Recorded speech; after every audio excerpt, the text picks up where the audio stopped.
कह रहा था ये इंडियन ज्वेलरी इंडियन, मैंने कहा मैं खुद इंडिया की हूँ, मैं पहचानती नहीं तो क्या। तो कह रहे ना इंडिया और पाकिस्तान में दोनों जगह में से कहाँ का एटमॉस्फेयर अच्छा है। मेरे मुल्क का भी नहीं मिलता तो मैं यहाँ का भी नहीं पहनती।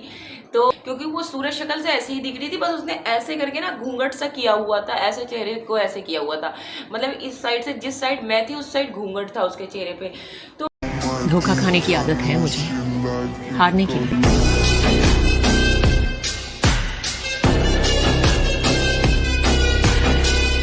अस्सलाम वालेकुम। तो हो चुकी है हमारी सुबह और आज सुबह मैं बना रही हूँ अंडा करी और मैंने यहाँ पे मसाला भूनना शुरू कर दिया है। आपको पता है मैंने इसमें डालना है जो करी पत्ता, वो मैं अपने पौधे से तोड़ के लाई हूँ। अपने पौधे से तोड़े हुए सामान लाके कितनी खुशी मिलती है, बहुत अच्छा लगता है। A few moments later. Guys मैं कैसे लग रहा हूँ? गाइस इसने क्या लगाया हुआ है, 14 अगस्त का चश्मा। मैं भी लगाऊं? वाओ। तो गाइस मैंने न्यूट्री फैक्ट्री वालों को ऑर्डर किया था तो उनका पार्सल मेरे पास आ चुका है। तो मैंने पार्सल में मंगाया था। इस टाइम मेरे बाल बहुत ज़्यादा झड़ रहे हैं, मेरे बाल तो मुस्तकिल झड़ते ही रहते हैं, देखिए खाली सा होता चला जा रहा है। तो मैंने उनका पार्सल मंगाया। मैंने काफ़ी दिनों पहले भी मैं ये दवाएं खाती थी उनकी, जो हेयर्स के लिए होती हैं और बहुत ही असरदार हैं, बहुत अच्छी हैं। मेरा मानना है दुनिया में कोई भी चीज़ ऐसी नहीं है जो बालों को इससे ज़्यादा तेज़ झड़ना रोके। लेकिन लेकिन लेकिन एक बात ये भी है, जैसे ही आप इसे खाना छोड़ेंगे 1 हफ्ते के अंदर आपके बालों से असर भी ख़त्म हो जाएगा। तो मैंने बहुत दिनों मुस्तकिल खाया, मेरे बाल बहुत अच्छे हो गए थे, ज़बरदस्त थे। फिर मुझे ऐसी आलस आ गया थोड़ा सा कि मैंने खाना ख़त्म कर दिया। लेकिन इस टाइम अब मुझे बहुत ज़्यादा ही ज़रूरत है क्योंकि मेरे बाल बहुत तेज़ी से झड़ रहे हैं। तो सिवा बायोटिन की कोई और चीज़ ऐसी है नहीं जो बालों को झड़ना रोके। तो मैंने यहाँ पे मंगाया है बायोटिन प्लस। तो प्लस इसमें इसलिए लगा है क्योंकि बायोटिन के साथ इसमें मिला हुआ है फॉलिक एसिड भी। तो मैं बायोटिन प्लस खा रही हूँ। तो इसमें 800 mcg में फॉलिक एसिड है और 2500 मतलब 2500 में है में बायोटिन। तो आप चाहो तो 5000 वाला, अगर आपका बाल बहुत ज़्यादा झड़ रहा है तो 5000 mcg के बायोटिन को खाएं। तो 5000 से ज़्यादा मत समझें, mcg मतलब माइक्रोग्राम में होता है। तो बस आज से मैं इसे खाना शुरू कर रही हूँ क्योंकि मुझे बहुत ज़्यादा हेयर फॉल्स हो रहे हैं। तो गाइस बड़े दिनों से मैं सोच रही थी, बच्चे बहुत तंग कर रहे हैं कि इन लोगों का मैंने 14 अगस्त का ड्रेस नहीं लिया, तो बस मैं उसी को लेने के लिए मार्केट निकल रही हूँ। तो मिलते हैं आपको रास्ते में। तो काफ़ी दिनों से फंसी से कहने के बाद भी फंसी नहीं जा पाए मेरे साथ, और हमेशा मुझे रियान या अयान दोनों के साथ किसी एक के साथ ही भेज देते क्योंकि उनके पास इतना काम होता है, वो मुझे टाइम दे ही नहीं पाते। तो फिर मैं अभी रियान के साथ और मायरा को लेके जा रही हूँ और रास्ता मौसम इतना ज़बरदस्त चल रहा है, बारिश हो नहीं रही है, कुछ समझ में ही नहीं आ रहा कि क्या हो रहा है। कराची में तो हम 5-6 महीने के अंदर सारे मौसम के मज़े ले लेते हैं। एक दिन में कराची में आप गर्मी सर्दी बारिश, हल्की फुहार पड़ेगी, सर्दी का मौसम आ जाएगा, फिर छाँव रहेगी, उसके बाद धूप भी आ जाएगी कस के। मतलब कराची ये फेमस है इसमें कि एक दिन में आप कराची में आप तीनों चारों मौसम के मज़े ले सकते हैं। तो बस हम आगे निकल पड़े और अब यहाँ जैसे ही हम करीब पहुँचे ना तो बादल देखिए कितनी तेज़ थे, हल्की हल्की फुहार। ऐसे जानती है 1000 का पहचानती है कि 1000 का नोट कौन सा है। ये 2023 का 21 का प्रोडक्शन है ना, इसीलिए 1500 में बहुत जल्दी फर्क आ गया, इसे पता। आपने मेरे साथ सुन के 1 लाख दूंगा, बहुत तेज गाड़ी चलाओ। पहले 500 में शुरुआत करते हैं, फिर 1 लाख।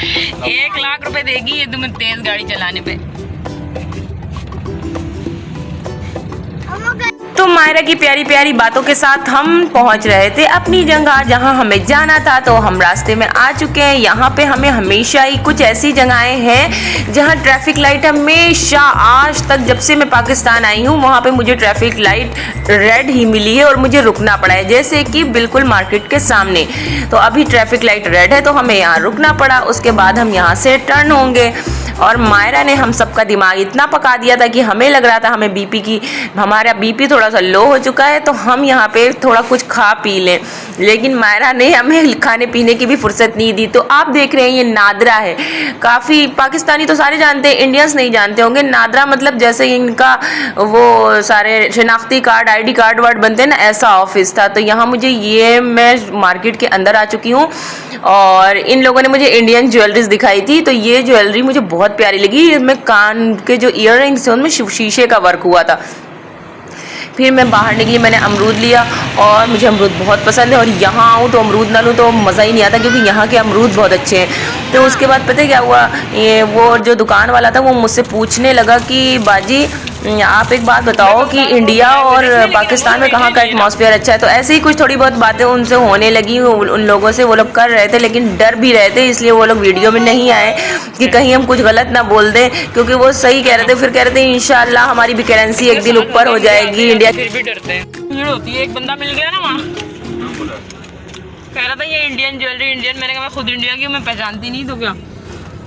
तो कह रहे ना इंडिया और पाकिस्तान में दोनों जगह में से कहाँ का एटमॉस्फेयर अच्छा है। मैंने कहा आप क्या कह रहे हो, कहाँ का अच्छा है? कह रहे मैं तो इंडिया गया नहीं हूँ, आपने दोनों मुल्क देखा है। मैंने कहा इंडिया का अच्छा है, लेकिन जो मैंने ऑब्जर्व किया है कि इंडिया की पब्लिक इतना पाकिस्तानियों से नहीं परेशान है जितना पाकिस्तानी खुद यहाँ बेचारे परेशान है डकैत डाकू चोर से।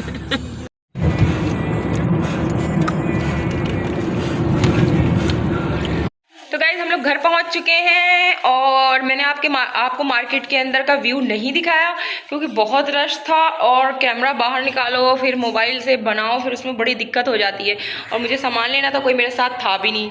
तो बस फिर मैं मार्केट से निकल आई बाहर, फिर हम लोग सीधे घर आ गए, और वहाँ पे बच्चों का सामान तो मिला नहीं मुझे। ये हमारे ही घर के पास की मार्केट में अच्छा सामान मिल रहा है बच्चों का, तो मैंने सोचा मैं यहीं से लूँगी। रोज़ैन को पापा के साथ छोड़ गई थी और रोज़ैन दिख भी नहीं रहा है मुझे, ना पार्क में दिख रहा है कहीं इधर उधर, शायद साथ में ही चला गया फंसी के। तो जो है क्या कहते हैं, मैंने अपने लिए 2 सूट ले लिए डेली यूज़ के, यहाँ पे अच्छे मिल जाते हैं, अच्छे मतलब सिले सिलाए। मैंने कहा सिले सिलाई ले लेती हूँ, बाद में मैं सिलवाऊँगी कपड़े लेके। तो गाइस मैंने मार्केट से अपने लिए सिर्फ ये चूड़ियाँ ली, क्योंकि मैं ड्रेस नहीं पहनती ग्रीन वाइट, जब मेरे मुल्क का भी नहीं मिलता तो मैं यहाँ का भी नहीं पहनती। तो मैंने सिर्फ चूड़ियाँ लेके पहन लूँगी, और इसी में मैं ऑरेंज, उस दूसरे दिन मैंने ऑरेंज इसमें ऐड कर लेनी है, ग्रीन चूड़ियों के साथ ऑरेंज चूड़ी भी। कैसी लग रही है ये? अच्छा, अगर मुझे कुछ ऐसा ड्रेस मिला ना कि मैं दूसरे दिन भी 15 अगस्त को भी पहन सकती हूँ, तो मैं पाकिस्तान वाला पहन लूँगी 14 अगस्त को, वरना फिर मैं नहीं पहनती, मैं किसी बार भी मैंने नहीं पहना। तो मैं आप लोगों से एक बात शेयर करूं, ये मायरा की भी मैंने ऐसी चूड़ियाँ ली हैं। तो मैंने आपसे एक बात बतानी थी, रात में मेरे साथ पता है अभी क्या हुआ? अभी हम लोग 10 बजे, मेरी एक दोस्त है उसके घर हम गए, ठीक है। तो अब ये तो था नहीं कि अर्जेंट में मेरे पास कैमरा ऑन होता, तो इसीलिए मुझे आपको बताना पड़ रहा, वरना मैं कैमरे में ही आपको वीडियो शूट करके दिखाती कि हम लोग उनके घर गए। तो फिर हम लोगों ने क्या देखा कि सीढ़ियों पे मैंने देखा कि एक लड़की, मैंने देखा कि मुझसे पहले एक लड़की सीढ़ियों से चढ़ी, गेट खोल के ऊपर चढ़ी। तो मुझे ऐसा लगा कि मैं जिसके पास जा रही थी वही है, क्योंकि वो सूरज शक्ल से ऐसे ही दिख रही थी, बस उसने ऐसे करके ना घूंघट सा किया हुआ था, ऐसे चेहरे को ऐसे किया हुआ था, मतलब इस साइड से जिस साइड मैं थी उस साइड घूंघट था उसके चेहरे पे। तो मैंने उसको आवाज़ दी नाम से, उज़मा मैंने उसको नाम से आवाज़ दी, तो वो एकदम मुड़ी ही नहीं मेरी तरफ, देखा ही नहीं, और वो सीढ़ियों से चढ़ गई। तो मुझे बड़ा गुस्सा आया, मैंने कहा यार मैं तो, मुझे पहचान रही, मैं सामने हूँ। उसके बाद मुझे नहीं देखा, तो मैं पीछे उसके दौड़ के गई, सीढ़ियों पे मैं चढ़ के ऊपर गई ना, घर में पहुंची। मैंने कहा कहाँ गई वो? तो सब लोगों ने बोला कि कौन कहाँ गई? मैंने कहा अरे वो जो अभी चादर ओढ़ के आई है उस्मा, कहाँ गई? कहने लगे कोई नहीं आया घर में, और वाकई उनका पूरा घर मैंने देखा, घर में कोई नहीं, और वो लड़की मुझसे पहले चढ़ी, मुझसे 2 मिनट आमने सामना हमारा हुआ है, वो मुझसे पहले चढ़ी और गायब हो गई। जब मुझे वो घर में मिली नहीं तो मुझे अजीब सी हैरानगी हुई। मैंने कहा अरे अभी वो सीढ़ियों पे चढ़ी है, कहाँ चली गई? मेरे आगे थी। तो फिर जो है मुझे वो पता चला कि वो है कोई वहाँ पे ऐसी रूह है, ऐसी आत्मा है जो दिखाई भी पड़ती है, उनके पूरे घर को दिख चुकी है। और अभी उनके यहाँ 3 दिन पहले शादी थी, तो वो लोग बोल रहे थे जिस दिन हम लोग शादी से 3:30 बजे रात के लौटे, उस दिन भी वो छत से नीचे झाँक रही थी। तो मैंने तो हाँ अभी भी मैं आपको बता रही हूँ तो मेरे गूज बम हो रहे हैं कि मतलब कि सुन के ही सिर्फ। और मेरी हैरानगी ये कि मेरा उसका सामना हुआ, मैंने उसे आवाज़ भी दी, वो मेरी आवाज़ पे बिल्कुल भी नहीं पलटी ना मुड़ी। और फिर मैं अंदर गई, मैंने कहा कैसे इतनी हैरानगी हो सकती है। और मायरा ने भी देखा था ना, मायरा ने भी देखा था, लेकिन आइसक्रीम वाला वहाँ पे खड़ा था। जब हम नीचे उतरे तो हमने आइसक्रीम वाले से पूछा कि क्या तुमने कोई लड़की मेरे साथ जाते हुए देखी थी? उसने कहा नहीं, मैंने तो किसी को नहीं देखा। और मुझे दिखी तो उन लोगों ने बताया कि हम सब देख चुके हैं। तो तब मुझे पता चला कि उनके घर में उन लोगों ने भी बहुत बार अपने ही बंदों की शक्लों में देखा हुआ है। मैं घर आ गई वापसी, मुझे डर भी लग रहा था। मैंने उनसे कहा कि सीढ़ियों से जरा मुझे नीचे तक छोड़ के आओ। तो वो लोग नीचे तक छोड़ के मुझे गए, तब मैं अपने घर निकल के आई। फिर मैंने फसी को आके बताया, फसी ने बोला कि नहीं अब तुम नहीं जाना रात में और सदका निकालो। और तुमने टोका क्यों? मैंने कहा मुझे क्या पता कि कौन जा रहा है, मुझे तो लग रहा था कि वो उन्हीं के घर की लड़की है, इसीलिए मैंने टोक दिया। और वो टोकने पे जो है ना मेरी तरफ अट्रैक्ट भी नहीं हुई और सीधे सड़ चढ़ गई सीढ़ियों पर। मतलब इतना हैरानी वाली बात हुई है कि कोई यकीन नहीं कर सकता। लेकिन बस ये है कि मुझे ये होश ही नहीं था कि मैं वीडियो बनाऊं, ये कोई भूत हो सकता है। मुझे तो आम लड़की लग रही थी जैसे यहाँ होती है पाकिस्तान में, सर से चादर ओढ़ के, नीचे उसने फ्लैपर पहना हुआ था, खूब लॉन्ग सी शर्ट पहनी हुई थी। तो बस जो है ना फिर मैं तो घर आ गई। मैंने कहा लाओ मैं आप लोगों से शेयर करती हूँ ये बातें।